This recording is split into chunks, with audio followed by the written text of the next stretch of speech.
Hello friends, welcome back to the channel. तो आज हम जो टॉपिक डिस्कस करने जा रहे हैं वो UGC net economics point of view से बहुत इंपॉर्टेंट टॉपिक है। और इसमें से हमेशा आपको 2 या 3 क्वेश्चन यूजीसी नेट इकोनॉमिक्स में मिलेंगे। तो ये एक माइक्रो इकोनॉमिक्स का टॉपिक है जिसको हम कई बार परेटो ऑप्टिमलिटी भी कह देते हैं। तो ये परेटो थ्योरी थी और जो इसकी मेन कंडीशन इंपॉर्टेंट कंडीशंस थी जो यूजीसी में कई बार पूछी जाती हैं, तो वो हम आज डिस्कस करेंगे। तो जो वेल्फ्रेडो परेटो थे वो इटालियन इकोनॉमिस्ट थे और जो उनकी थ्योरी थी वो मतलब ये आप समझ लो भी जो परेटो थे उनके द्वारा ही वेलफेयर इकोनॉमिक्स की जो जो मेन जो रियल इमेज जो सामने आई थी वो उनके द्वारा ही स्टार्ट हुई थी वेलफेयर इकोनॉमिक्स। तो उन्होंने जो अपनी वेलफेयर इकोनॉमिक्स का जो बेस रखा था अपनी थ्योरी का, वो 2 अजम्पशंस थी न्यू क्लासिकल की, उसको कॉन्ट्राडिक्ट करते हुए उन्होंने ये थ्योरी को अपनी एक रियल इमेज दी। और उस उन 2 जो एजम्पशन थी उसको उन्होंने कॉन्ट्राडिक्ट किया। तो वो 2 कंडीशंस ये थी जो न्यू क्लासिकल जैसे मार्शल और जो पीगू ने अपनी मार्जिनल यूटिलिटी की थ्योरी दी थी, तो उसमें उन्होंने ये एज्यूम किया था अभी जो कार्डिनल यूटिलिटी है वो मेजरमेंट के लिए हम जो यूटिलिटी सेटिस्फेक्शन है एक पर्टिकुलर इंडिविजुअल ने यूटिलिटी जो उसकी जो कंजम्पशन की यूटिलिटी है वो हम जो सेटिस्फेक्शन मैयर कर सकते हैं कार्डिनल टर्म्स में। मतलब उन्होंने कहा था क्वांटिटेटिव टर्म्स में हम मैयर कर सकते हैं। बट जो प्लेटो थे वो ये मानते थे भी हम उसको ऑर्डिनल टर्म्स मतलब क्वालिटेटिव टर्म्स में मैयर कर सकते हैं, ना कि कार्डिनल यूटिलिटी टर्म्स में। तो और सेकंड मार्शल की जो उन्होंने अपने अज्यूम किया था भी इंटरपर्सनल यूटिलिटी कंपैरिजन पॉसिबल है।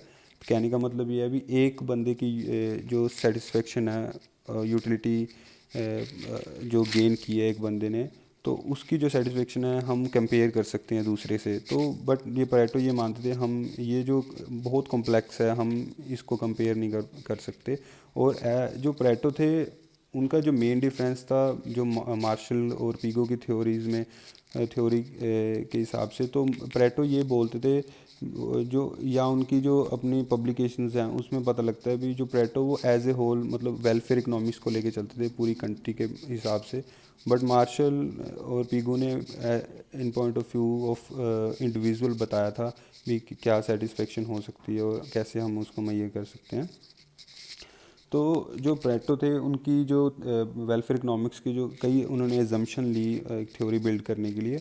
तो वो एजम्पशन ये थी there is ordinal utility of measurement. तो क्वालिटेटिव टर्म्स में हम जो क्या है यूटिलिटी सेटिस्फेक्शन को मेजर कर सकते हैं। और जो फैक्टर ऑफ प्रोडक्शन वो परफेक्टली मोबाइल हैं। तो मतलब कहने का मतलब वो परफेक्टली मोबिलिटी है जो फैक्टर ऑफ प्रोडक्शन हम इनपुट्स यूज़ करेंगे प्रोडक्शन करने में, तो वो परफेक्टली मोबाइल है, तो हम परफेक्टली ट्रांसफ़र कर सकते हैं उनको। There is perfect competition in the economy. तो इकॉनमी में वो कहते थे परफेक्ट कंपटीशन चल रहा है, तो वो मान के चलते थे जहाँ पे हर बंदे को हर चीज़ की इन्फॉर्मेशन है, परफेक्ट मोबिलिटी है, ट्रांसपोर्टेशन कॉस्ट इतनी नहीं है, सेलिंग कॉस्ट इतनी नहीं है, तो वो ये मान के चलते थे। It is not possible to make interpersonal comparison, जो हमने डिस्कस किया अभी इंटरपर्सनल कंपैरिजन बहुत मतलब पॉसिबल ही नहीं है। परेटो कहते हैं भी हम उनको कंपेयर कर सकते हैं। तो टेक्निक जो वो मान के चलते कांस्टेंट है, ना डेप्रिशिएट हो रही है ना अप्रिशिएट हो रही है। मतलब अप्रिशिएट का मतलब हम न्यू टेक्निक नहीं लेके आ रहे। Utility functions of individual are not independent. तो उन्होंने कहा था भी जो यूटिलिटी फंक्शंस हैं इंडिविजुअल के, जो उनका जो आदतें हैं और वो कैसे कंज्यूम कर रहे हैं, तो इंडिविजुअल की वो इंडिपेंडेंट नहीं होती, वो इंटरडिपेंडेंट होती हैं। तो कई कंडीशंस से पहले जो प्रेटो ऑप्टिमलिटी कंडीशन थी उससे पहले हम ये देख लेते हैं जो प्रेटो का क्या कहना था और प्रेटो क्या मान के चलते थे। तो according to Pareto when with change in policy any one get better off without making any one else worse off, there is increase in social welfare. तो उनका मानना ये था भी अगर कोई भी पॉलिसी चेंज होगी या कोई बदलाव आएगा इकोनॉमी में, तो वो बदलाव अगर किसी को बेटर ऑफ मतलब किसी को फ़ायदा दे के जाएगा और किसी और मतलब without making any one else worse off, तो किसी को भी वो लॉस ना दे के जाए, मतलब किसी को लॉस ना हो बट किसी को फ़ायदा हो, तो वो कहते थे सोशल वेलफेयर में इंक्रीज़ होगा। बट जो उनका ये कहना था ये मतलब एक तरह से इम्पॉसिबल चीज़ थी, क्योंकि हमें भी पता है, अगर मैं एग्जांपल लूँ, जैसे कोई भी पॉलिसी चेंज आ रहा है, इनकम टैक्स में अगर इंक्रीमेंट हो रहा है, मतलब जो टैक्स का रेट है वो बढ़ रहा है, तो उस पर क्या किसको लॉस होगा? लॉस रिचर सेक्शन को होगा, क्योंकि उनकी इनकम ज़्यादा होती है तो उनको ज़्यादा टैक्स पे करना पड़ेगा। और फ़ायदा किसको होगा? पुअर सेक्शन को। तो ये क्या होता है, रिसोर्स एलोकेशन से क्या हो रहा है, अभी richer section to poor section जो रिसोर्स एलोकेट हो रहे हैं, तो इसमें से क्या होगा, अभी एक बंदे को फ़ायदा हो रहा है, एक को लॉस हो रहा है। तो ये कंडीशन तो फिर भी ठीक है, बट कोरेटो की ये जो इनका कहना था, ये थोड़ा सा डिफ़िकल्ट था अचीव करना सोशल वेलफेयर इससे। बट जो सर्टेन इकोनॉमिस्ट थे, हिक्स, उन्होंने कंडीशंस दी थी, अगर पेरेटो ऑप्टिमलिटी को हम जो अचीव कर सकते हैं, तो ये कंडीशंस जो है फुलफ़िल करनी पड़ेंगी, तो ही अचीव कर सकते हैं। और उनका मानना ये था भी हम किसी, ये नहीं बिल्कुल हो सकता भी जो एक बंदा बेटर ऑफ हो और कोई भी वर्स ऑफ ना हो, तो थोड़ा सा तो लॉस हर बंदे को हो गई, तो ही दूसरे को गेन होगा।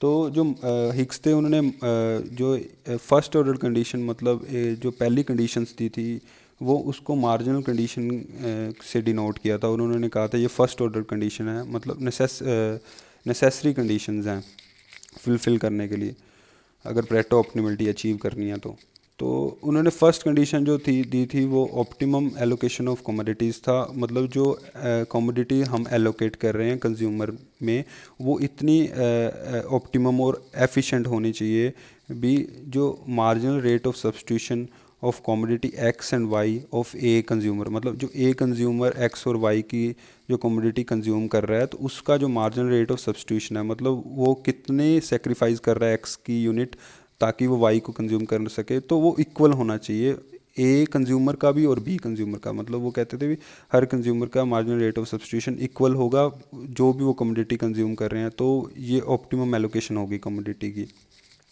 सेकंड है ऑप्टिमम एलोकेशंस ऑफ फैक्टर्स।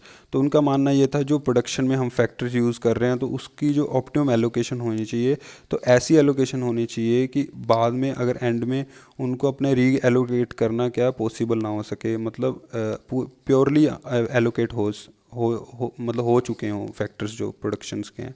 तो उन्होंने जो इक्वेशन फॉर्म में ये शो किया था, जो marginal rate of technical substitutions हैं, टेक्निकल सब्सटीट्यूशन है, जब हम कमोडिटी एक्स को प्रोड्यूस कर रहे हैं, उस एक्स को प्रोड्यूस करने के लिए हम लेबर यूज़ कर रहे हैं और कैपिटल यूज़ कर रहे हैं, तो वो लेबर और कैपिटल का प्रोपोर्शन का इक्वल होना चाहिए marginal rate of technical substitution जो वाई को प्रोड्यूस करने में लेबर और कैपिटल लग रही है, ठीक है, दोनों फर्म्स के बीच में, ए फर्म और बी फर्म के बीच में।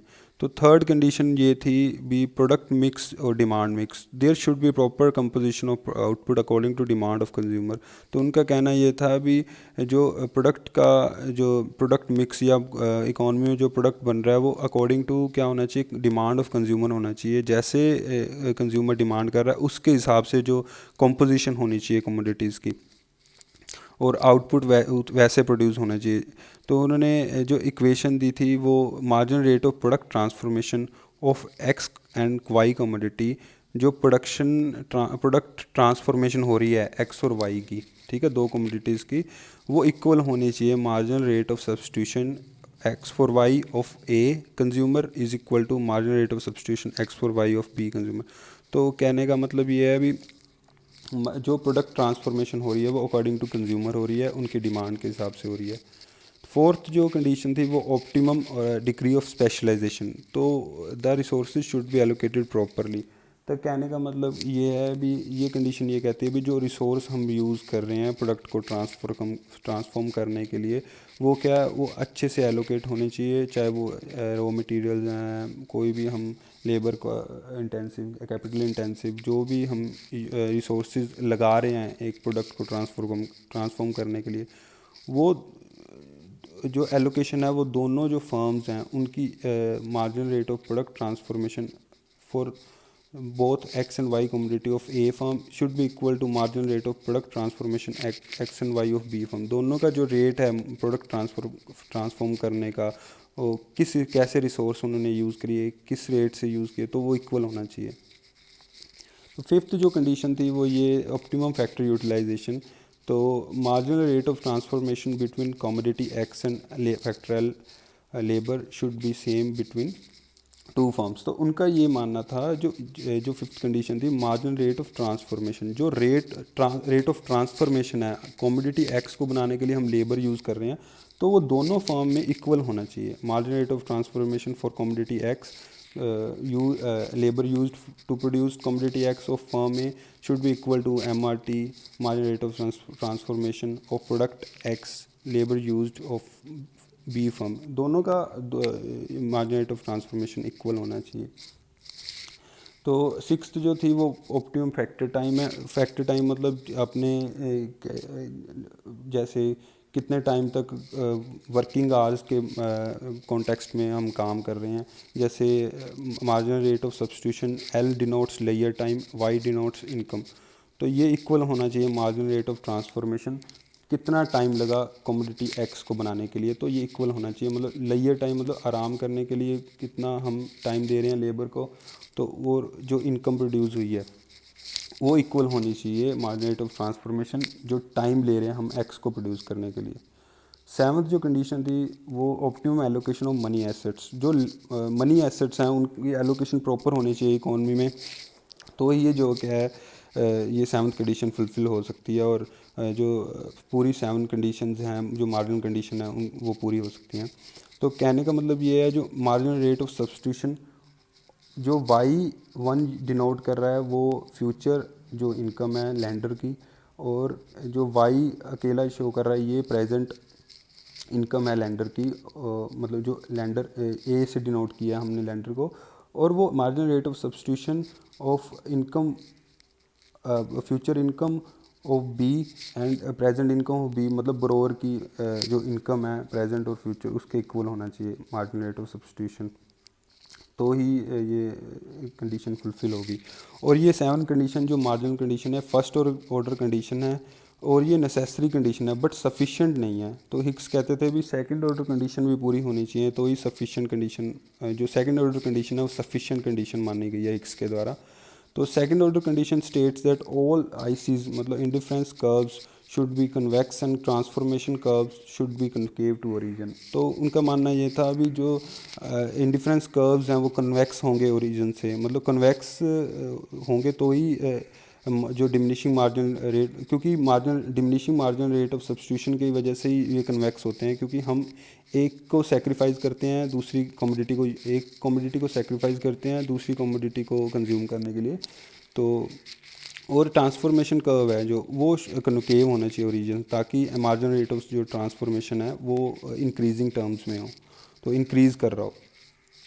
तो ये उनकी सेकंड कंडीशन थी। बट कई इकोनॉमिस्ट ने टोटल कंडीशंस भी दी थी, वो कहते हैं टोटल कंडीशन भी सेटिस्फाई होगी तो ही मैक्सिमम जो वेलफेयर है वो अटेन हो पाएगा। तो टोटल कंडीशन वो थी, ये थी, total condition refers to when it is impossible to increase welfare by producing product not otherwise produced and using a factor not otherwise used.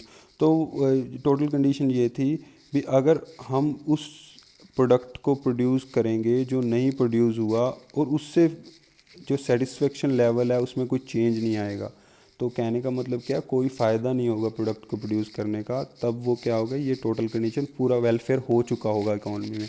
और फैक्टर जो कि हमने यूटिलाइज अभी यूज़ नहीं किया, अगर उसको यूज़ भी करेंगे तो भी कोई सेटिस्फेक्शन लेवल में इंक्रीमेंट नहीं होगा। तो ये टोटल कंडीशन थी। तो ये प्रेटो की जो एक थ्योरी या ऑप्टिमलिटी थ्योरी कह देते हैं, और कंडीशंस थी जो मेन कंडीशंस थी।